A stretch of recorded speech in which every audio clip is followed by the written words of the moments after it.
Oh man, I didn't know what would take longer, me to do this rant or the time it would take to actually finish Star Citizen. But ultimately, the fact that I'm doing the rant means I at least completed my part, motherfucker, because this game is probably never going to see the light of day. And since it's basically been a long con scam that'll eventually fail, at least I win. Now, I'm sure the YouTube auditor pledged money to that shit. And will end up having to go fuck himself in the end. But for those who know the game and you know the history, you know what this video is pretty much going to be about. But for those who don't know, Star Citizen is basically a crowdfunding game that was initially supposed to release a few years ago. I don't remember what fucking year it is. But anyways, it has turned into the never-ending development cycle with very little product to show for it. The douchebag running this is Chris Roberts, and people may know him from a game years ago called Wing Commander, and he came up with the concept of this game. He decided to start a crowdfund on Kickstarter to raise money. That was back in 2012, man! Initially, he wanted a small amount of money. I think it would say like 4 to 5 million or whatever the fuck it is. But the concept of the game had people intrigued, and he got far more money than he anticipated. 5 million grew to 10, 20, then 50, then 100. Now it's sitting on almost $150 million. $150 million have been given to this project by investors instead of the initial 4 to 5 million that he actually asked for. And this is where the problem begins. You know, every game has a vision. You have an idea of what you want the game to be, whether it's the most realistic sports game ever created, a cartoon shooter that focuses on cute fun like that Plants vs. Zombies or whatever the fuck that shit is.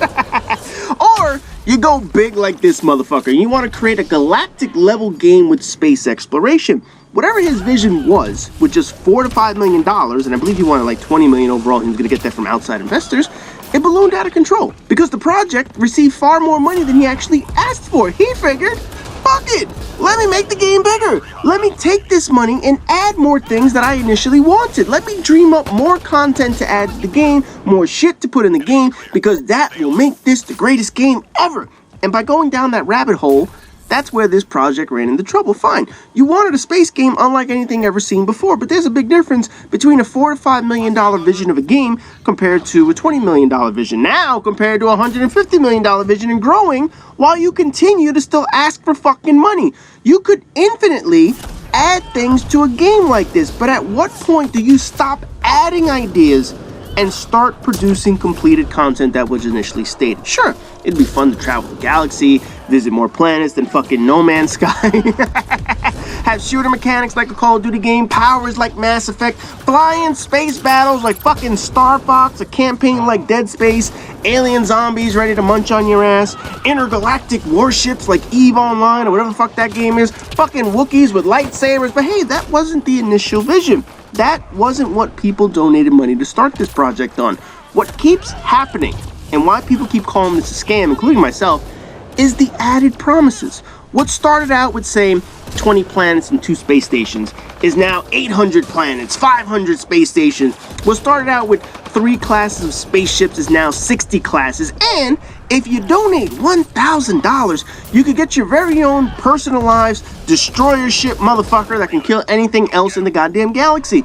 And because this dickhead wants to continue to add more, release dates keep getting pushed back. 2015 went out the window. 2016 didn't happen. 2017 is not going to happen. 2018 is unlikely to say, hey, fuck it, let's just make this shit indefinite now. Let's say the single-player campaign that we're adding to this motherfucker, because we got another 40 million, is delayed because it's not up to par. Hey, let's roll out alphas 1.0, then 2.0, then 3.0, 4.0, 4.1, 4.2, whatever the fuck it is, and show progress, but none of this shit is completed yet. He's chasing a never-ending product. It's the equivalent of trying to take a close-up picture of the horizon while asking people to give you money to do so. Please keep funding me, because the more you fund me, the closer I can get to the horizon. It's a never-ending chase for something that doesn't exist. This cocksucker keeps taking people's money. They keep adding fundraisers and pre-order fucking items. Hey, for another $1,000 for that extra destroyer ship you already got, now you can paint that motherfucker blue. Come on, man. The base product of what was initially asked for, initially created, initially envisioned, hasn't even been delivered. Matter of fact, the base product probably doesn't even exist anymore because they expanded on that shit to make it so fucking obsolete. Now, whether this game is ever made or ever released remains to be seen. You know, every time the question of completion comes up, this fuck nugget, you get the same goddamn reply. It takes time, technology is always advancing, and we want the latest and greatest shit to make our game the most fascinating thing ever made. People keep giving us money, so we keep having to add things every time we receive more money. It's all bullshit, man. And it's the reason why publishers exist in the way they do. You know, it's no big secret. Big publishers out there like Activision, EA, Ubisoft, Take-Two, they tend to make decisions that really harm games. And I'm going to talk about that a little bit in a minute with some examples. But the most important thing for a publisher is keeping a game on track, keeping the studio focused on the project at hand, and not letting it spiral out of control the way Star Citizen has done. Think of publishers like a factory line for a second. You know, a factory wants to produce widgets, and every day they need to produce 100 widgets. The factory workers are the studios, and the plant manager is the publisher. The publisher doesn't actually make the widgets, but instead, they make sure that the workers are on target to hit 100 widgets. So if shit goes wrong, the plant manager or the publisher, whatever the fuck, they're responsible to make things right. Equipment failures, power went out, people quitting, whatever the fuck it is, you still need to get out your 100 widgets, right? You still need to reach your goal as often as possible. That's what publishers do. They keep the studios on track. They keep the factory workers on track. Studios obviously determine the time they need to complete their projects and whatnot, but publishers are the ones pushing them to hit that deadline. By Chris, please give me extra money because I can continue this Ponzi scheme a little longer, Roberts. By him not opting to have a publisher and wanting this to be an independent release, this is the result.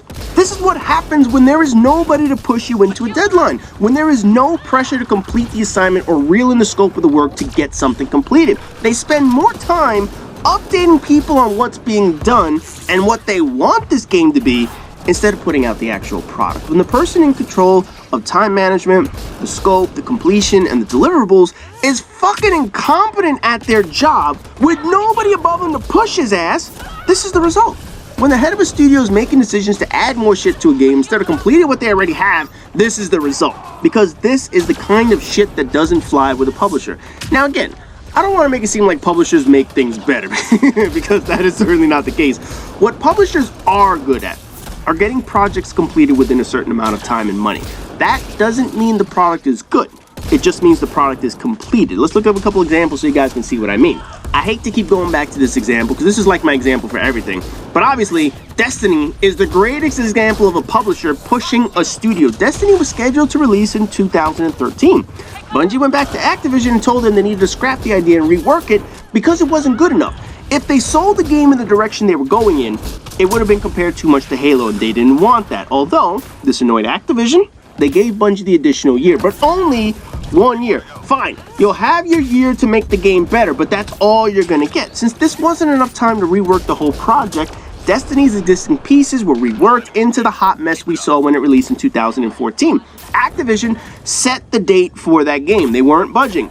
Bungie had to piece together whatever they could to make that date, stripping away content, leaving unfinished parts out to be added as DLC later, creating one shit-awful story that basically was no fucking story at all, and the result was the average grades it received. Bungie wanted 2 years to rework the game. Activision only gave them 1. Because the additional year meant more money out the window for Activision, more money that was going to be sunk into the product, the more delays for a game that was supposed to be out in 2013, that meant less money. It's one thing to say a game needs another year for polish, but 2 years means something is wrong with the game. Fans would have known that, critics would have known that, Activision sure as fuck would have known that, but Activision knows how to sell crap products with great trailers. They do it with Call of Duty all the time.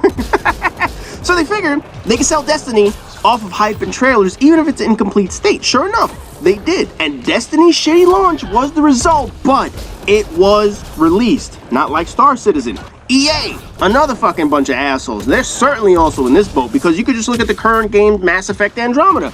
Another fucking mess of a game, but unlike Destiny, which was a new franchise, this is an existing franchise, albeit it's a new story, but it is the same franchise. Andromeda was a game that has been behind the curtains for a very long time. Very little about this game came out because it took quite a while for an incompetent studio to develop it. These aren't the original creators of the Mass Effect series. This is a side studio. After 5 years in development, EA finally just told BioWare, you have to release this fucking thing and fix it later. Part of that is BioWare could have worked on this shit for months and not fixed all the fucking problems.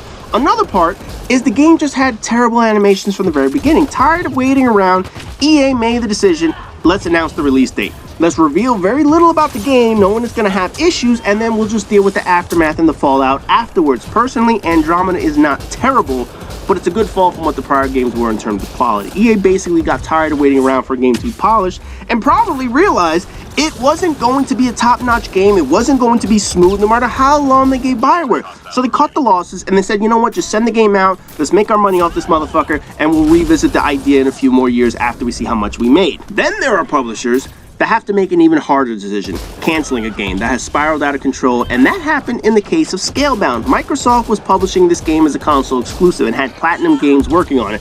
Platinum is known for their Bayonetta series, you know, a game that was taken exclusive to Nintendo, and Nier Automata, which Square Enix published only for PlayStation 4 and Windows. Essentially, this studio is like a free agent. They go to whoever wants to host them, and they give whoever the fuck wants to pay for their game. Anyways, Microsoft wanted Scalebound, which sounded like a great idea at the start. However, the development was very slow on the game, and when footage of the game actually came out by accident, and the reviews were nothing short of embarrassing, Microsoft did the smartest thing they possibly could. They canceled it quickly. Now, I know that's not a great thing to say. Canceling a game is never a great decision, but realistically, what do you think would have been the better option? Releasing a very amateurish game that doesn't look like a AAA exclusive? Delaying a game for an even longer time until the quality is up to par, which is something that might never happen, like in the case of Mass Effect Andromeda? Or do you cut your losses and assume that this game isn't going to be on par with the other top quality games and make the decision early to cancel the game before investing more money into it? Yes, the decision to cut a game sucks, but if you saw that wonky ass footage that leaked, you would understand why Microsoft made the decision they needed to. It's not easy to cut your losses and just piss away the money you already lost. But Microsoft made the right decision. They knew they had to cut this game now, otherwise it was going to cost them a lot more money in the long run. These are just a small sample of cases when it comes to publishers having to make difficult decisions, and this is just 3 examples. I didn't talk about Call of Duty, Assassin's Creed, Grand Theft Auto, EA's live basketball series, 2K's baseball series, Sony's decision with the Resistance franchise. There are countless other stories of decisions that publishers make that affect games, but that's the point. Publishers make these decisions, not one asshole sitting on $150 million from players who have been suckered into giving that motherfucker some money. As ambitious a project as Star Citizen says they are, logical people see the problems with this model. You have the owner and the creator collecting money from people without really putting out a substantial product yet. Instead of results, you get timelines about what they're doing. Instead of meeting deadlines, you get delays. You have a project that started out small and has ballooned because one person wants to have a game that does everything. Meanwhile, most games that attempt to do many things end up not being good at those many things. This is something that can be prevented with a publisher. And while publishers will make the wrong decision 9 out of 10 times, Star Citizen is making the wrong decision 10 out of 10 times. Shit, it's more like 11 errors than 10 attempts. Now, no matter what happens with this project, it's going to fail. There is no way around it. It is going to be one of the most spectacular failures in all of video games because Chris Roberts is mainly fueling his imagination at this point instead of an actual vision. Because here are the paths the game is going to go down regardless of what happens from this point on. First option, the game is going to release at some point with all the hype and the hoopla and all that shit. It's finally going to get a release date and then fall way short of expectations, especially for the people who burn $1,000, $5,000, $10,000, whatever the hell they put on the game. For the amount of attention and crowdfunding this game has received, plus all the updates this motherfucker does, because he feels the need to be transparent as opposed to just working on the fucking thing, it's going to need to be perfect. Not only will this game need to be perfect, but it will need to have every goddamn detail they said in the game, because anything short of that, anything short of this game not being perfect, is going to look like this guy pissed away every single person's money, even if it's a good game. Falling short of greatness will bite him in the ass. Second option, he finally bites the bullet and he releases the game as unfinished, according to his standards, because he realizes people want to play the game and he needs to produce something before the lawsuits start building up. This game will be reviewed and reviewed as an incomplete product, thus pissing away all these years of taking people's money. The third option, and this is the worst one, is he runs out of money before he can complete this game. Now, I know that he says he has plenty of cash on hand, but that doesn't mean you have enough to launch a fucking game and support it afterwards with servers capable of handling your vision. Should this option happen, then this game will clearly be one of the biggest flops in the history of video games, on top of being the scam that everyone has claimed it out to be. And this dude will never make a video game again. Oh, fucking A, he will not touch a video game in his future. Not to mention, crowdfunding for games is really going to fall off now, seeing that you have an example of what happens when somebody overtakes and oversteps their boundaries when it comes to crowdfunding. That shit's all going to dwindle off. All the cautionary tales of Star Citizen will scare away future products, because if $150 million could fail, so could $5 million. Now, I don't want people to think that I'm advocating for a publisher, because that's not the case. Obviously, I can't stand the publishers. Publishers make shitty decisions along the way, and they fuck over more games often than not. And on top of that, there are plenty of indie studios who have successfully published self-help titles and turned a profit off of it.